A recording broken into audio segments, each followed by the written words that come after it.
Ito yung maririnig nyo guys kapag gumagamit kayo ng Chris, ganito ka clear. And lalo na if yung ginagamit headphone is medyo may kamahalan ng konti. Sa akin kasi ang ginagamit ko na this, mic is worth 300 lang. And yung mic pa na yun is mic ng camera ko. So yung camera na binili ko sa TikTok, meron na siyang mic. So yun ang ginagamit ko. So eto siya kapag di natin gagamitin yung this. So ganito siya kaingay. So and guys, ganyan siya kaingay. And ayun nga, so sa mga gusto mag-avail ng quiz, PM nyo lang tong page na to guys, Premium Deal Shop.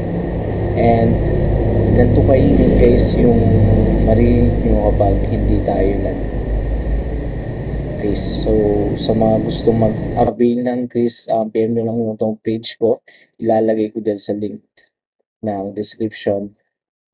And pati sa yung Rocket page link ko guys. And ayun lamang, salamat and goodbye.